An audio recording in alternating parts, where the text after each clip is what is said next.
विद्यार्थी मित्रांनो, तुम्ही ज्या गोष्टीची प्रतीक्षा करत आहात, ते म्हणजे तुम्हाला कुठल्यातरी प्रकारचं एखादं नोटीस किंवा नोटिफिकेशन किंवा परिपत्रक हे महाराष्ट्र कृषी विद्यापीठ परीक्षा मंडळाकडून येणं अपेक्षित आहे. परंतु तशा प्रकारचं कुठलंही अपडेट किंवा कुठल्याही प्रकारचं डिसिजन किंवा कुठल्याही प्रकारची माहिती, परिपत्रक वगैरे आतापर्यंत आपल्यापर्यंत पोहोचलेलं नाही आहे. आणि म्हणून तुम्ही ज्या गोष्टीची वाट पाहत आहात, की तुम्हाला कुठेतरी असं वाटतंय की ऑनलाईन एवढं सत्र तरी आमचं व्हावं आणि या संदर्भात काहीतरी नोटीस वगैरे यावी. तर तशा प्रकारचं कुठलंही नोटिफिकेशन आजच्या तारखेपर्यंत आपल्यापर्यंत पोहोचलेलं नाही. आणि म्हणून आता आपण कुठंतरी, मी सांगितलं होतं या अगोदर तुम्हाला, की दुसरा मार्ग जो आहे तो म्हणजे आपलं ऑफलाईनची तयारी चालू ठेवणं. तर या संदर्भात आता आपल्याकडे एक पेपर पुन्हा एकदा प्राप्त झालेला आहे. तर त्या पेपरचं थोडंसं आपण लक्षात घेऊया की कशा पद्धतीनं प्रश्नपत्रिका असते, ऑफलाईन पेपर कसे असतात.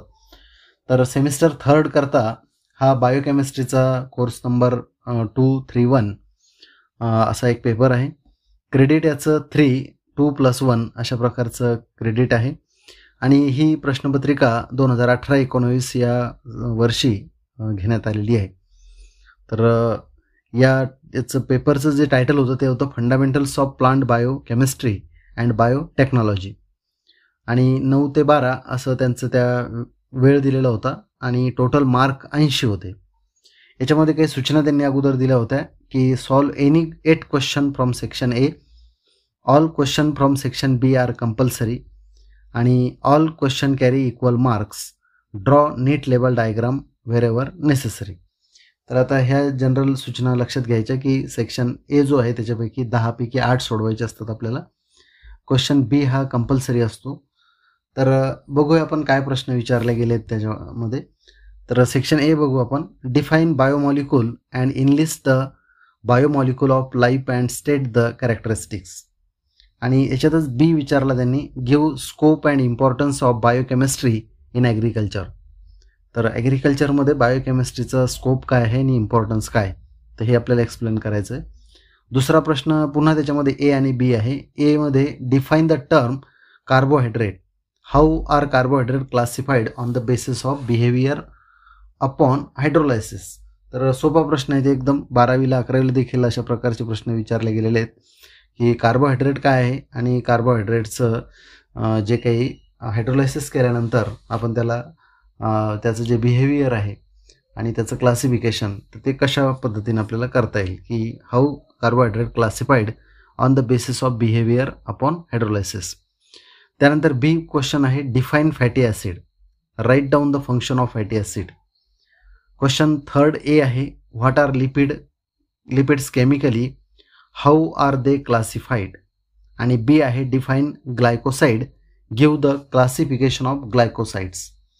चौथा प्रश्न आहे की what is mean by essential amino acid, classify amino acid on the basis of composition with suitable example.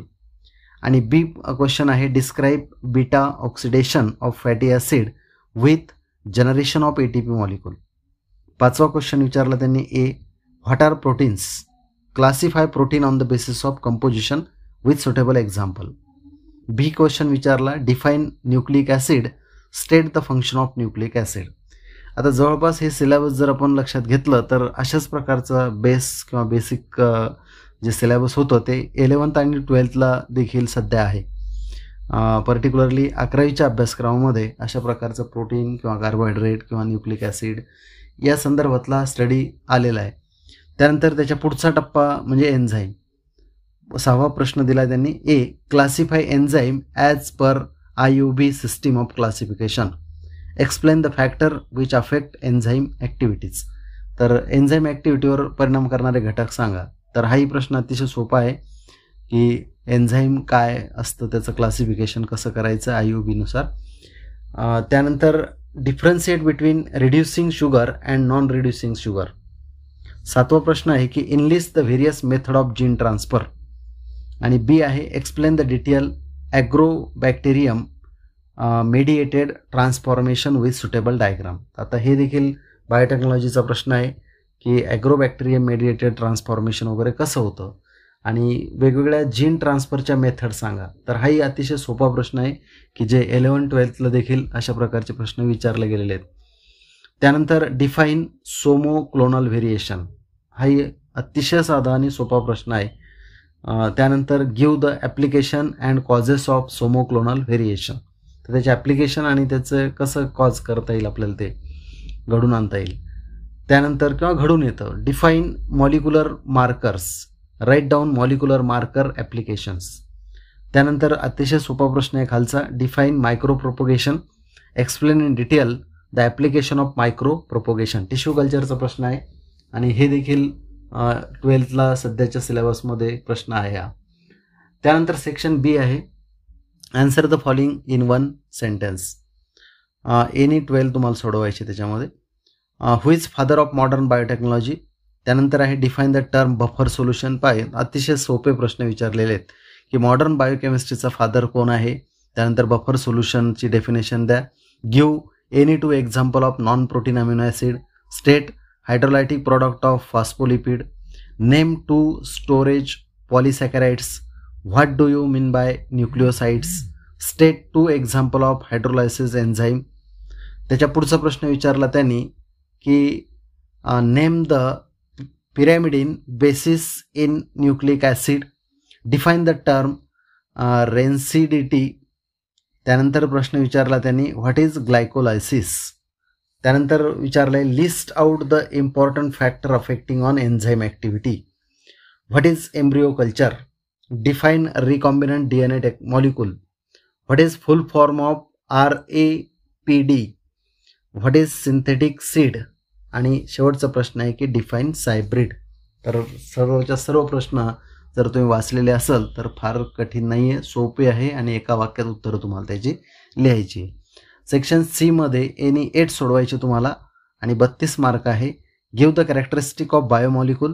त्यानंतर define carbohydrate. Classify monosaccharide in brief. Classify lipid on the basis of product of hydrolysis. What is protein. Classify conjugated protein in short. State the hydrolytic product of RNA and DNA. Give the function of enzyme. Write the scope and importance of biochemistry in agriculture. Write the step involved in beta oxidation of fatty acid. Define biochemistry. Write the application of plant biotechnology in agriculture. What is the steps in recombinant DNA technology? Define tissue culture. Enlist different type of tissue culture techniques used for crop improvement. Define meristem culture. Enlist application of meristem culture in crop improvement. आणि आणखी काही प्रश्न आहेत जे short question म्हणता येईल आपल्याला. Define the following term. Buffer म्हणजे काय. रेन्सिडिटी. त्यानंतर मॅच्युरेशन आहे. त्यानंतर फॉस्फोलिपिड आहे. कॅलस आहे. सायब्रिड. त्यानंतर रेस्ट्रिक्शन एन्झाईम. डायसॅकॅराइड.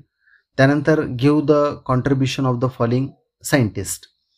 त्यामध्ये अँटोनी आहे. लेव्हिस्टर. त्यानंतर ब्रेझिलियस आहे. त्यानंतर लॅबेच आहे. त्यानंतर खुराना आहे. हरगोविंद सिंग खुराना. हॅबरलँडंट आहे. त्यानंतर गुहा आणि महेश्वरी आहे. वॉटसन आणि क्रिक आणि लुईस पाश्चर.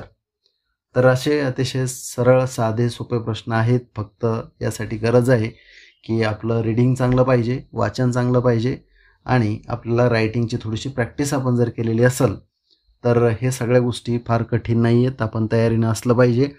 निर्णय काय येईल काय येणार नाही याची वाट पाहत बसण्यापेक्षा जर आपण अभ्यासाला लागलो तर मला असं वाटतं जास्त बेटर राहील. आपण आणखी पुढं प्रश्नपत्रिका घेत राहूया वेगवेगळ्या सेमिस्टरच्या, ज्या आपल्याला उपलब्ध होत राहतील त्या. धन्यवाद.